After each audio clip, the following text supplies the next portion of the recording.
green flies.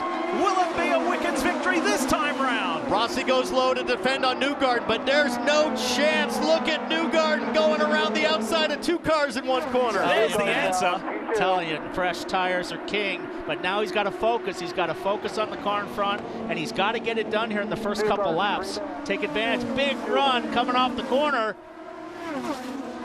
Robert Wickens in his first oval race, racing for the win up against the reigning series champion. That is a terrific first lap for Robert Wickens on used tires with pickup. Another big run. Here comes Joseph. Big risk for Newgarden to stay up high like that. Will it be enough for Wickens to hold him off? 6 laps to go. And he's being very decisive about where he's placing his car. Super smart. If he does that every lap, Newgarden might not have a chance. There goes Newgarden You now. won't find a guy braver than Newgarden. Remember, the move he made on Pagenaud, he's not afraid to bang wheels. And this is heads up driving from Robert Wickens. First time on an oval. Hinchcliffe has disappeared. Rossi is now up to third. Oh, big move on the outside. There you go. Reigning series champion takes the lead and takes off. And now he's going to disappear on that fresh set of Firestones. Joseph Newgarden, and now Hinchcliffe's under pressure from Ed Carpenter. Good run for Ed in his first drive in 2018, putting the pressure on for a top 6 result. Meanwhile, he goes Carpenter, tried it. Hinchcliffe taking the defensive line. Almost the end of the Phoenix Grand Prix, and there's positions up for grabs. Here comes Canaan, goes high. Carpenter blocks slightly. He wants to keep that position. Both these SPM cars struggling to hold off the fresh tires of all of the other cars on the lead lap. And can Hinchcliffe hang on for a top 6?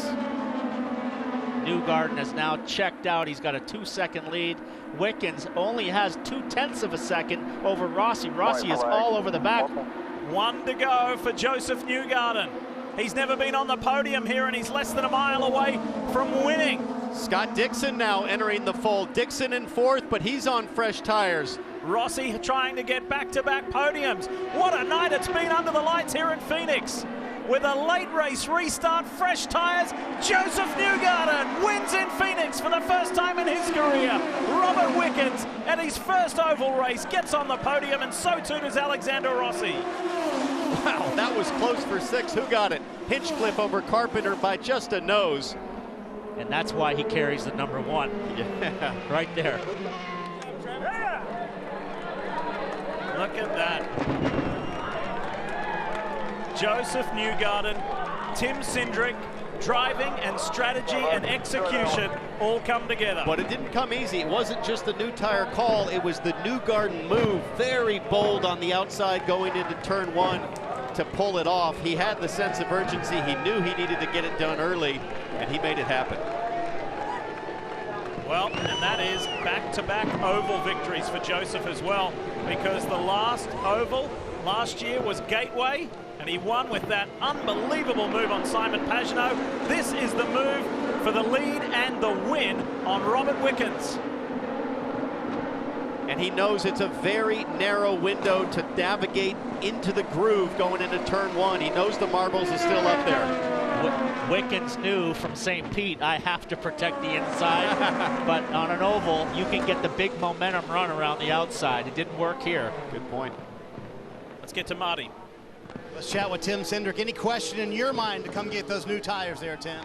Yeah, it's never easy when you're the leader there, but you know, Newgarden, I knew he was going to put his foot in it there at the end, and it was all driver there toward the end. But you never know. I mean, if it goes caution, then you know we look like idiots. But at the end of the day, you know, the pit crew did a great job all night long. I can't say enough about these guys. So yeah, first one of the year. It's good. You said all driver. He said it was all crew. It was a team effort. There you go. They get back to victory lane in Phoenix. Joseph Newgarden celebrating, and Tim Cindric said, "Hey, you know the victory lane, Newgarden? No, the way to victory lane." Newgarden said, "I'll find it. Don't worry." Yeah, that's his first win here in Phoenix. Tremendous. 3rd win in his career on an oval. And Rossi says, oh, look at this. This is good sportsmanship. Alexander Rossi going over to congratulate Robert Wickens, where there was so much spoken about from St. Petersburg in Florida, and that is good sportsmanship. Well done. Alexander Rossi, Robert Wickens, decisive driving from Wickens at the end there, knowing that he was on old tyres, knowing that Newgarden was coming, and again, in his first oval race. And all I can think of, what a season we're in for. This 2018 Verizon IndyCar season is just going to be spectacular with guys like Wickens firmly in the fold. Alexander Rossi, Penske will be strong all year. Ganassi looking strong now. We were worried at the beginning we weren't going to have much of a race, but I mean, guys like Rossi, Newgarden, they put on a show tonight with some passing. And to your point, for the rest of the season, it's on. It is most definitely on. Look at these two. There's a smile out of Wickens. He's thrilled. He should be. That'll help mend the bridges there a lot. By the way, one of the big changes here at ISM Raceway, this Gatorade Victory Lane, there's substantial changes happening after tonight. All of the demolition goes into full effect tomorrow, and there will be a much improved Gatorade Victory Lane where the fans can really get up close to their heroes. But this is all about Joseph Newgarden in his title defense. Lee, I think we can call him Mr. Short Oval now, winning the last two after that impressive move at St. Louis. He makes an impressive move tonight here at Phoenix on the outside to be able to get that win. I got to know, how confident were you with 7 to go that those new tires would make the difference? Well, I was confident in the team. You know, I don't think I did anything tonight. I mean, this was a team victory. They gave me the pit stops. They had the strategy. I was working with rocket scientists on the pit stand. Those guys are awesome. But it was team effort, you know, so I wasn't sure. You know, you never know if you make the right call, but they did. They made the right call. It was good we were on the offense. That Firestone rubber is really good when it's new. It's good when it's old too, but I like it better when it's new. So it's really cool to have Verizon on the car for Victory Lane here. Just everyone, all our supporters. Tim, you know, he's making calls. So it's a good night for all of us at Team Penske. How about that move on the outside? You told me before the race the game had changed. You don't have to be aggressive at short ovals. Was it aggressiveness or patience not to make the move too early that got you the win? Well, I was patient all night. I mean, I wasn't forcing it. I struggled with the balance in certain parts of the stints.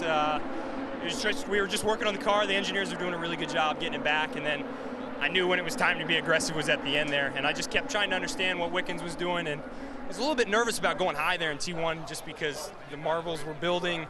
You don't want to make a mistake going on the outside, but I had to do that. He was defending the inside, and it worked out perfect. So I'm telling you, it's all down to Team Penske tonight. I didn't do anything. When you look at your 2017, a lot of the success was in the second half of the season. So to defend the championship, how key to win this early in race number 2?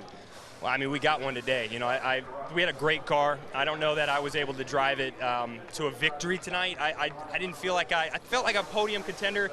It was probably more on me. I just couldn't get the balance out of the car. But when you can win on a night like that, that shows the strength of the team. And if we can keep doing that, capitalizing on nights like this, we're going to be just fine for 2018. As he's been saying for a few weeks, he wants to defend the one. It's a good start there, isn't it, Kevin, to come to Victory Lane here at Phoenix? Oh, what a show here tonight that Joseph Newgarden, Robbie Wickens, and so many others put on. Very first oval, you almost won it. What are the emotions after this? That close to a win, but still finishing second. To be honest, I was never expecting to win. I mean, when I found out that only 3 of us stayed out, I was just ecstatic to come home P2 because I thought we were kind of going to get killed there at the end because the tire dag was actually a lot higher than maybe people expected. But, you know, hats off to the guys. I think we did a good strategy. Track position is always key. Talk us through this. You almost held him off on the older tires. Tell me what you're trying to do, what ultimately happened. Well, I mean, all I figured was I'd make him go the hard way around, you know. I mean, all night I never had the confidence or the bravery to try the second lane, so I thought, you know what, I'm gonna keep it tight and see what happens. And you know, I tried defending the best I could, but you know, he just had a lot more grip on the fresher tires. In your wildest dreams, did you think this kind of result was possible tonight? I mean, to be honest, qualifying gave me a bit of hope, you know, and then in the final practice there after qualifying, we had pretty good race runs, and we weren't particularly strong at the beginning, but we were really good once the tire got old and used. So I think that showed today. Once everything settled in, I felt like my pace was really strong. And, I mean, with that last restart, I mean, I was leading, and it was again a late restart. I'm like, oh my God, what's going to happen here? But no, I'm just really happy it worked out. Did you think about, or in hindsight, would you have liked to tried it with fresh tires and see what happened? I mean, sure, in hindsight, you know, knowing how many people pit, maybe we would have done it as well. But, you know, track position is always so critical. You can't take that for granted ever in this series. on any track that we drive on. So it's I think the team made a great call. Pretty good result, I would say. Second in his first oval for Robert Wickens. Katie. And for much of the race, Kevin, Alexander Rossi was laying down the fastest laps on track, but Alex, it all came down to really for you that first stop. What happened? It was just unfortunate. I mean, the first thing is the crew was okay, so that's always your first concern. But I don't know. I didn't challenge the box that hard. It was a stop under yellow. There wasn't a huge need to, and I went to turn right to line it up, and it just went straight. But from there it was recover. We didn't get a yellow that we needed, so we had to completely unlap ourselves and then go back through the field. So the Military Motorsports Honda was by far the best car on track, I think, and it deserved to win. But it wasn't meant to be today, and just happy I get to stand on the podium with Rob this weekend. Your strategist, Rob Edwards, mentioned that you had maybe the least tire degradation of the entire field. What was it on your car that worked so well? We made that a priority all through the test. We made it a priority in the warm-up last night, and you never know these things when you come into race day because these cars are so condition sensitive. But it was such a big focus, and we executed it, and it was necessary because without that today, I don't think we would have even seen the top 10. Speaking of top 10, you're now on a streak of more than 10 top 10s. What clicked mid-season for you last year? Just the whole team just went to the next level, and we just focused on the simple stuff. We didn't try and be too smart, and too often we tried to outsmart ourselves and everyone else, and we got caught with our pants down a little bit. So it was just cleaning up the basics, and I'm so blessed to have Jeremy and Rob on my stand, and they're such amazing guys. And I think we need to just keep it up, and hopefully we can continue this into Long Beach next weekend. Thanks, Alex. Let's get down to Robin. 18th to 4th for Scott Dixon. Qualifying wasn't very good. Pretty nice race. Yeah, it was a rough weekend for us. Everybody in the PNC Bank crew just did an amazing job. The pit stops were fantastic, and we just had a smooth race. No major problems. Kept picking off people when we needed to. A lot on the stops, which was really good. A little bit on the exchanges too. But I think these are the weekends that we really fight for championships. Where you don't have the best car and you try and salvage the best you can out of it. So tonight wasn't really my night, but big credit to the crew and everybody on the strategy side. And I'm looking forward to Long Beach, man. Can't wait to get this PNC Bank car. Hopefully. Victory lane. Scotty, compared to last year to this year, compare the race, and what could be done maybe to make it a little bit racier? It's tough. This track, the straights are really short. It's a mile oval, and then there's another corner in the middle of the back straight too, which makes it very easy to block or take the line away. I think we can improve it for next year with a little more lead time with a better tire again. Firestone do a tremendous job with the durability and safety, but they've got to take small steps to get maybe something that we can work for next year. But I think the last part of the race there was exciting, man. So sometimes that's the way it goes, and it was definitely improvement over last year, which we're heading in the right direction. All right, good job. 18th to 4th, Scott Dixon. Marty. Let's talk to Simon Pagenaud, and let's talk about the evening for you. And really, we have to go back to the first stop as well. What happened on that stop? Yeah, we practiced all week, and all weekend. And unfortunately, I don't know, it was super slippery out of nowhere. I took it easy because I didn't want to. I knew I was in good position. There was no intention to go in hard and try to gain a position on Baudet at the time, but. It slid, and nothing I could have done different, unfortunately. I think I'm trying to replay it in my head and think how could I have done better, but it's just super slippery, unexpected, but it is what it is. Unfortunately, from that moment on, being shuffled back there, we had too much understeer in the car, and I couldn't get rid of it during the race. We got better at the end, but it just was too late, so shame. Congrats to Joseph and Team Penske. That's great that we got a win already in the season, but yeah, a little frustrated and disappointed, frankly, with such a good car this weekend. Are you surprised the car took such a big swing? Because on the first run, it was nearly flawless. You really didn't want many changes, but then it took a complete swing to way pushy. A lot of it was track position today.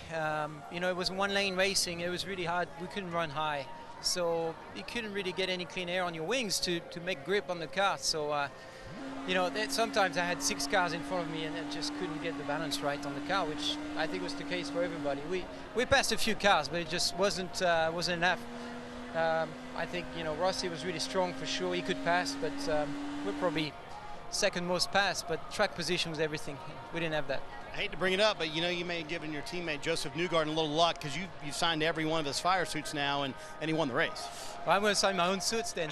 That's a good strategy. Sign your own suits, and you're in. Maybe that'll pay off for the next race in Long Beach. There you go. Not the night they wanted for Simon Pagenaud. Kevin. Marty, James Hinchcliffe comes home in 6th position, so let's go back to that final restart and before the pits open. You're running 3rd, and we heard the debate. You still think that decision made sense, or would you like to have it back? I mean, it's tough to defend when a guy on new tires won the race, you know, but at the same time, I'm put in the same position again. I think we would make the same decision. You don't have a crystal ball. You can't look into the future, and the thing that threw us off was that many guys taking it. You know, we figured it'd be about 10 laps by the time the accident was cleaned up. If we were at a 2-lane racetrack, if we were at Iowa, if we were at Texas, no question. But given the nature of this place, I thought we might have a chance to hang on to a couple more. Obviously, they made the right call. Congrats to Joseph. But that restart, the green was called, and the yellow was called, and the green was called. So it was a little bit confusing, and Rossi got the jump on us. And then that just threw me out of sequence, and that let Joseph get a run, that let Scott get a run, let Ryan get a run. You know, it took me a lap and a half to kind of get back into the groove, and then I was able to hold that off, but we lost so many spots by then. So disappointed to not finish a little higher up, but man, if you look back at where we were in February for Robbie, congrats to him on his first podium in IndyCar. The kid's coming pretty hard.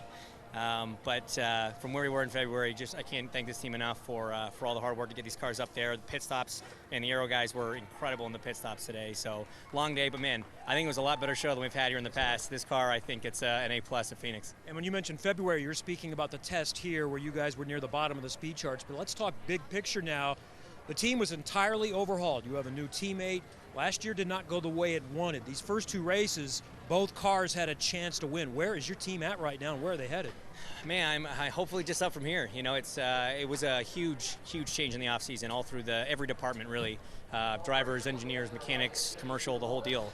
You know, Pierce Phillips and everybody on the team decided to do a big overhaul, and you know, getting Tom Malloy in as tech director, getting Lena Gate in as my race engineer, obviously Robbie in the 6th car. There's been a lot of changes, but obviously something's clicking, something's working. But we're only 2 races in, 2 very different tracks, and it's great to see the competitiveness at 2 different types of circuits. You know, we go back to a street circuit next week, and hopefully that's a good sign based on what we saw in St. Pete, and then we'll see it the road courses and the speedways. There's still a lot of racing to go, but definitely a strong start for the whole team. Good work. And Lee, the good news for James Hinchcliffe is next week they go to Long Beach, where he happens to be the defending winner. Looking forward to that, Kev, for sure. So this is the first of 3 consecutive weekends of Verizon IndyCar Series racing here on NBCSN. 4 p.m. next Sunday, April 15, the Toyota Grand Prix of Long Beach. And then the following Sunday, the 22nd, at 3 p.m. Eastern, the Honda Indy Grand Prix of Alabama from the beautiful Barber Motorsports Park. And a reminder, when we are done, which we're not, we've still got a lot to come yet, but at the top of the hour, Mecum Auto Auctions. But stay with us because we've got more from Phoenix. Stick around.